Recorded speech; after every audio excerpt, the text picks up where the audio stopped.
ಮಗದೊಂದು breaking news ಬರ್ತಾ ಇದೆ, ನೋಡೋಣ.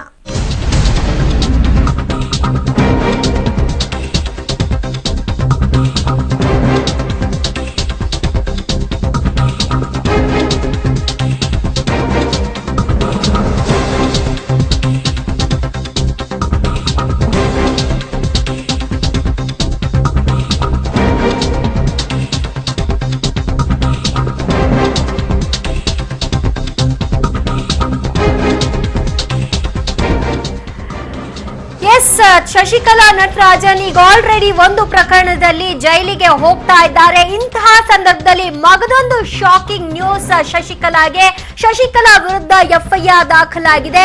ಚೆನ್ನೈನಲ್ಲಿ ಶಶಿಕಲಾ ನಟರಾಜನ್ ವಿರುದ್ಧ ಎಫ್ಐಆರ್ ದಾಖಲಾಗಿರುವಂತದ್ದು ಯಾವ ವಿಚಾರಕ್ಕಾಗಿ ಅನ್ನುವಂತಹ ಒಂದು ಮಾಹಿತಿಯನ್ನ ಕಲೆ ಹಾಕಬೇಕಾಗಿದೆ. ಶಶಿಕಲಾ ಜೊತೆಗೆ ಎಡಪ್ಪಾಡಿ ಪಳನಿಸ್ವಾಮಿ ಮುಂದಿನ ಸಿಎಂ ಅಭ್ಯರ್ಥಿ ಅಂತ ಈಗ ಆಲ್ರೆಡಿ ಅವರನ್ನ ಬಿಂಬಿತ ಮಾಡಿರುವಂತಹ ಶಶಿಕಲಾ ಅವರ ವಿರುದ್ಧವೂ ಕೂಡ ಎಫ್ಐಆರ್ ದಾಖಲಾಗಿದೆ.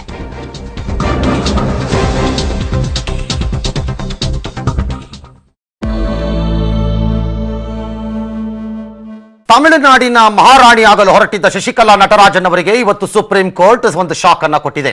ಇಂದು ಬೆಳಿಗ್ಗೆ 10:30 ದ್ವಿಸದಸ್ಯ ಪೀಠದ ನ್ಯಾಯಮೂರ್ತಿಗಳ ಪೀಠ ಒಮ್ಮತದ ತೀರ್ಪನ್ನು ಹೊರಕ್ಕೆ ಹಾಕಿತು. ಇಂದು ಶಶಿಕಲಾ ನಟರಾಜನ್ ಶರಣಾಗಲ್ಲ ಅನ್ನೋ ಮಾಹಿತಿ ಬರ್ತಾ ಇದೆ.